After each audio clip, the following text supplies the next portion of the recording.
কলকাতার বিখ্যাত দাদা বৌদি হোটেলের বাংলাদেশি সংস্করণ।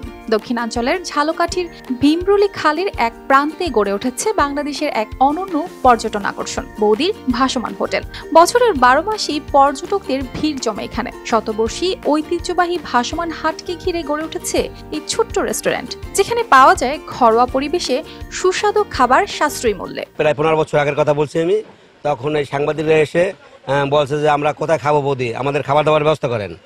তারপরে তারাই এই হোটেলের নামকরণ দিয়েছে বৌদির ভাসমান হোটেল। প্রায় 15 বছর আগে সাথীরাই শুরু করেছিলেন এই ভাসমান হোটেলের যাত্রা। প্রথমে ব্যবসায়ীদের দুপুরের খাবারের ব্যবস্থা শুরু করা এই উদ্যোগ ধীরে ধীরে পরিচিতি পায় বৌদির ভাসমান হোটেল নামে। সাথীরাই নিজেই রান্না করেন আর তার স্বামী জয়দেব তা পরিবেশন করেন। তাদের মধ্যে তৈরি খাবারের গুণমান ভালো হওয়ায় এই হোটেল খুব দ্রুতই জনপ্রিয় হয়ে উঠেছে। বৌদির হোটেল, এটা কথা শুনছি, এটা শুনে আমরা অনেক ইন্টারেস্টিং ছিলাম যে আসলে বৌদির ভাসমান হোটেল এটা আসলে কিরকম হবে।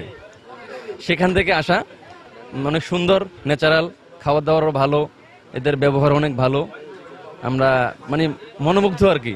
হোটেলের বিশেষ আকর্ষণ হলো সুগন্ধা ও বিষখালী নদীর তাজা ইলিশ মাছের নানা পদ, দেশি হাঁস ও মুরগির মাংস এবং বিভিন্ন রকমের ভর্তা। এছাড়া সকালের নাশতায় পাওয়া যায় গরম গরম পুরি, সিঙ্গারা, সমুচা, মিষ্টি পরোটা আর সবজি ভাজি। সাথীরাই বলেন, নিজের হাতে রান্না করে পর্যটকদের খাওয়াতে পেরে তিনি খুবই আনন্দিত। মূলত হোটেলটা খালের ভিতরে তৈরি, এই জন্যই হোটেলটার নাম ভাসমান হোটেল হয়েছে।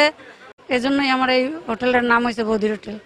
এখানে সব রকমের আইটেম পাওয়া যায়, নাস্তা, পরোটা, সিঙ্গারা, তারপর খিচুড়ি, ভাত, পাতার কিছু আইটেম থাকে, হাঁসের মাংস স্পেশাল, চিংড়ি ভুনা।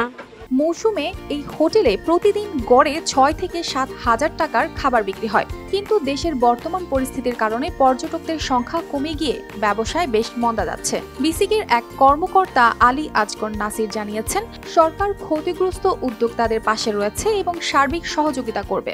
যারা ছোট ছোট উদ্যোক্তা রয়েছে তারা যদি আমাদের কাছে আসে তাহলে বিসিক ঝালকাঠি তাদের সার্বিক সহযোগিতার জন্য সব সময় প্রস্তুত রয়েছে এবং আমরা তাদেরকে সার্বিক সহযোগিতা করব এই আশ্বাস দিচ্ছি। তবুও পর্যটকদের কাছে বৌদির এই ছোট্ট রেস্টুরেন্টটি এখনো একটি বড় আকর্ষণ। ফলমূল কেনাকাটার পর সবাই কিছুক্ষণের জন্য হলেও বসে যান বৌদির হোটেলে।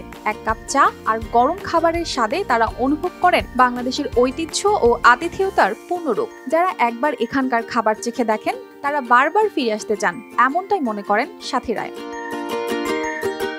News desk, RTV।